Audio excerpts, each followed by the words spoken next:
Very good. Well, it falls to me to have the slightly unenviable task of attempting to sum up the conference. I had a fairly easy title, which was Summing Up. Unfortunately, I was given a get out of jail card free, which has a subtitle of What Can We Do? But I will try and begin by covering what the conference has been through first of all.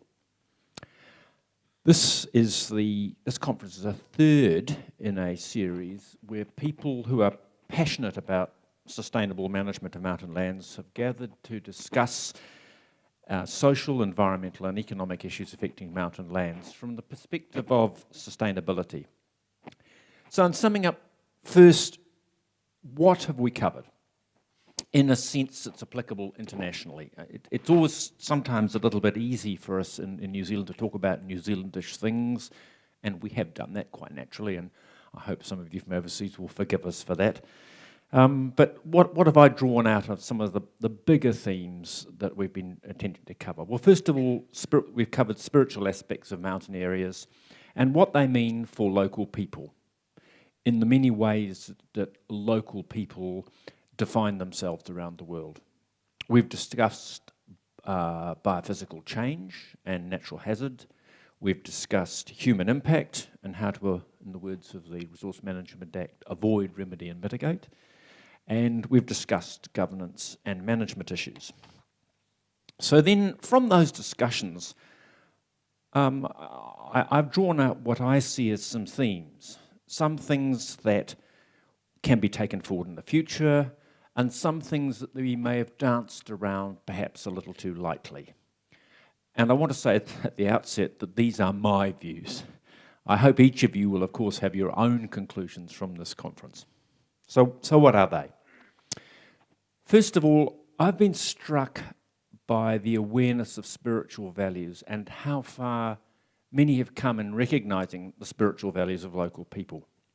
What was once unspoken, ignored or forgotten is now more commonplace and openly recognised, not just here in New Zealand, where it's come a huge way, but increasingly in other parts of the world.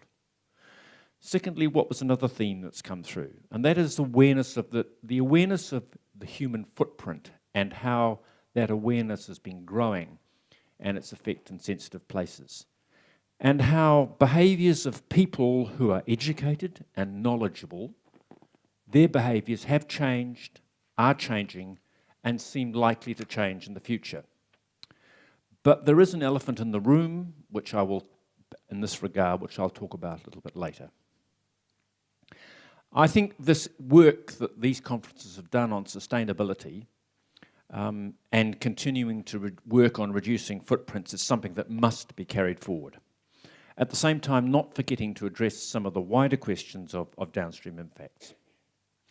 A third point to me that's come out of the conference is the awareness of biophysical change and hazard. We know so much more now, and one thing is certain, things are not going to remain the same.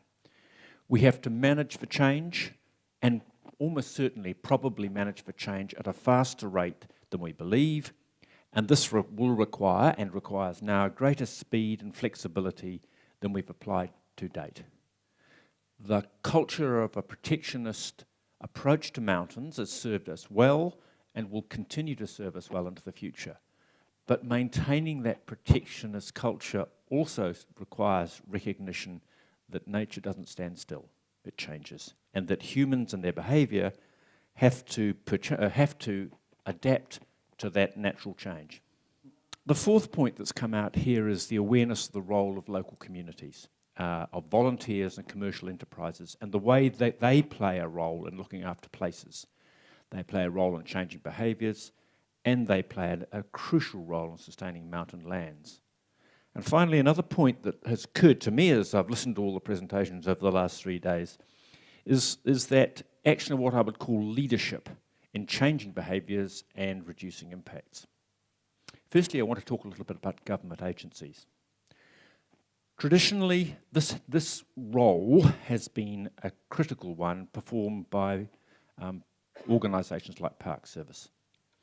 More recently, particularly in some of the academic literature, this role has been somewhat devalued or decried. But if you look at the presentations that we've seen at this conference, in my view, that attitude is very much mistaken, and in fact, it's destructive.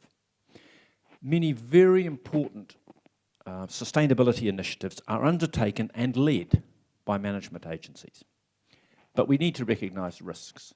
And the risk here lies in the political pressures and trade-offs that are inevitably attach to government agencies. So that's government agencies and their role in leadership. There is another group that's singularly important in terms of leadership, are that of the local people. The tangata whenua who can bring local knowledge, wisdom and values into looking after places. I think, in my opinion, they're critically important and are playing a larger role here in New Zealand. Risks lie here too. They lie in sometimes not recognising wider forces for change, or some of the internal tensions that exist within local groups between the culture of protecting places and the desire by some, sometimes many, but sometimes small numbers of people for economic development. The third group I'm going to talk about is the role of leadership played by commercial enterprises. The role that commercial enterprises play in setting standards, creating quality experience, educating clients, and treading lightly is again a singularly important one. Here again, though, we've seen the arguments that we need to be aware of the potential risks as well, in a rush to the bottom, lowest common denominator, or corporatisation and loss of what I think is important at least, and that is owner-operators with their feet on the ground, an understanding of how to manage and look after places. The last example of leadership lies not so much in a group, but in an activity, the activity of activism. We were very entertained by Eric Bradshaw's talk about his campaigns in relation to the Remarkables and elsewhere. He spoke passionately about that, and his comment was a very apt one, that if no one complains or campaigns, then the forces of darkness will prevail. Activism comes in many forms. Eric described one example, and often one of the most prominent one. But similarly, it can come from within local people, and here in New Zealand, I can think within Maoridom of, if you like, people I would call environmental activists within our own people. Kevin Prime in Ngāti Hine in the north especially springs to mind. And I think if we have some people from Tūwharetoa here, I hope they'll forgive me for exposing the Ariki to me to Ho-Ho, but he's actually a quiet activist as well, which I've seen over the years. So what I'd like to cover now, having sort of given you a very general, broad brush, is some of the things that I feel we danced around too lightly and that would deserve some more attention at future conferences. And there are three things that occur to me. First, I think we've dealt too lightly with the issue of mass tourism and its effects on mountain lands. With increasing wealth in countries like China, India, and many populous countries, mountain lands, their cultures, and their communities will come under increasing pressure. Now, some of you who work in this field may think that the issue of mass tourism has been done to death, but I would disagree. I think that countries like China itself is experiencing this right at the moment, and that we in New Zealand are about to experience it. I suspect that we are unprepared and unwilling at the moment to take corrective action until it has already had an effect. So I think future conferences could usefully dwell on this issue and how to take anticipatory, firm management measures. I underlined in my notes here, firm, because too often I think we tend to, again, in terms of our responsives, be cautious about upsetting the economic apple cart. Second, the conference here has been focused on hiking and alpine sports and recreation, but I would make a plea to consider, what about hunting and harvest? That too is part of sustainable summits. And what about invasive species? We've had a little bit of it here, and of course in New Zealand we're highly conscious of this, but this is an issue, both these issues are things that occur elsewhere. However, they tend to be dealt with in separate forums. and if sound stewardship of mountains is our objective, then we need to think more integratively. Finally, the issue of stewardship of mountain lands is about environmental protection, it's about economics and commerce, it's about legal protection and enforcement. But it's also about another feature as well. It's a feature of equity. And again, this issue has been touched on, but not explicitly in this conference. Mountain lands, in New Zealand at least, are legally, and I hope in terms of values, regarded as a common heritage of all New Zealanders.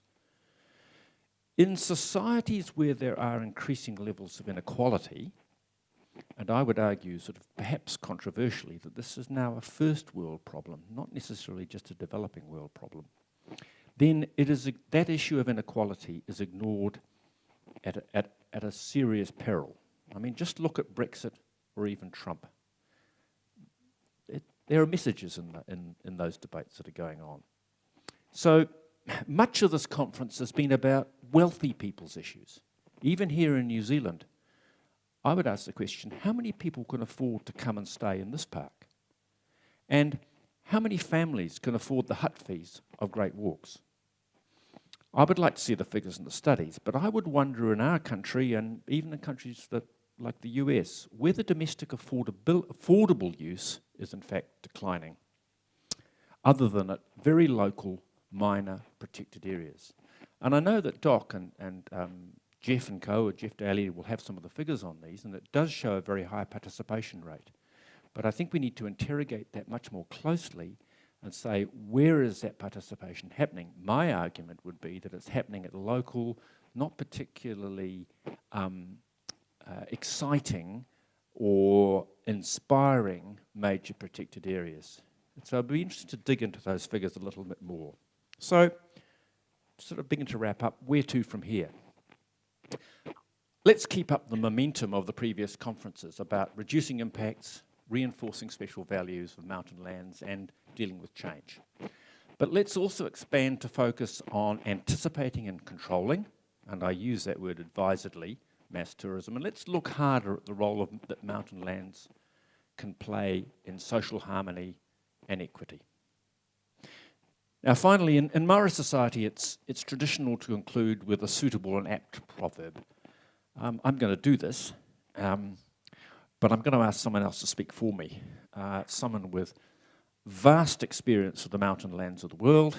I'll ask him to come forward. Colin Monteith.